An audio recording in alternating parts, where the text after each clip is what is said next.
जय श्री कृष्ण। प्यारे मित्रों, आज हम गीता के चौथे अध्याय ज्ञान कर्म संन्यास योग को सरल भाषा में समझेंगे। भगवान श्री कृष्ण ने अर्जुन से कहा, यह दिव्य ज्ञान नया नहीं है।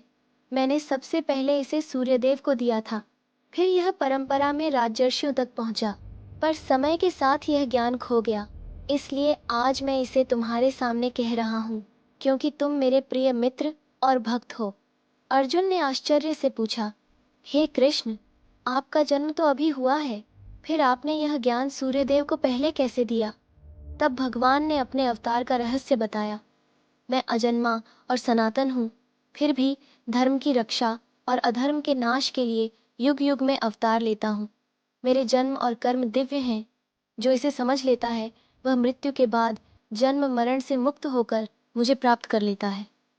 भगवान ने कहा, अनेक भक्त भय, क्रोध और आसक्ति छोड़कर मुझ में लीन हुए और पवित्र हुए। मैं सबको उनके भाव के अनुसार फल देता हूँ। लोग चाहे जिस मार्ग से चलें, अंततः वे मेरे पास ही आते हैं। उन्होंने समझाया, संसार में लोग जल्दी फल पाने के लिए देवताओं की पूजा करते हैं, लेकिन वे अस्थायी सुख देते हैं। असली शांति तो केवल परमात्मा की भक्ति और ज्ञान से मिलती है।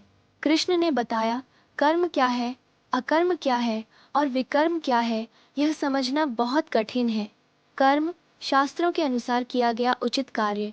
अकर्म कर्म करते हुए भी फल की आसक्ति न रखना। विकर्म शास्त्र विरुद्ध कर्म। योगी वह है जो बिना किसी आसक्ति के अपना कर्तव्य करता है और सभी कर्म भगवान को समर्पित कर देता है। ऐसे ज्ञानी को कर्म बंधन में नहीं डालते। भगवान ने यज्ञों का भी वर्णन किया। कोई धन से यज्ञ करता है, कोई तपस्या से, कोई ज्ञान से, कोई प्राणायाम से और कोई अपनी इंद्रियों को संयमित करके। पर उन्होंने कहा, इन सब यज्ञों में सबसे श्रेष्ठ है ज्ञान यज्ञ, क्योंकि ज्ञान से ही मनुष्य मोह से मुक्त होता है। फिर श्री कृष्ण ने अर्जुन को सलाह दी, सच्चे गुरु के पास जाकर विनम्रता से सीखो, उनसे प्रश्न करो और सेवा करो। गुरु तुम्हें परम सत्य का अनुभव कराएंगे।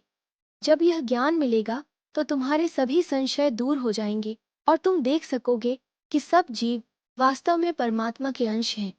भगवान ने कहा, जैसे अग्नि लकड़ी को भस्म कर देती है, वैसे ही ज्ञान रूपी अग्नि सारे पापों और कर्म फलों को जला देती है। इस संसार में ज्ञान से बढ़कर कुछ भी पवित्र नहीं है। श्रद्धा और संयम से जो इस ज्ञान को पाता है, वही शीघ्र शांति को प्राप्त करता है। अंत में श्री कृष्ण ने कहा, हे अर्जुन, अपने हृदय के संदेहों को ज्ञान की तलवार से काट दो। उठो और अपने कर्तव्य का पालन करो। मित्रों, यह था अध्याय 4, ज्ञान कर्म संन्यास योग।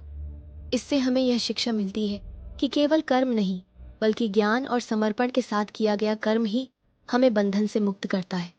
अगले वीडियो में फिर मिलेंगे। जय श्री कृष्ण।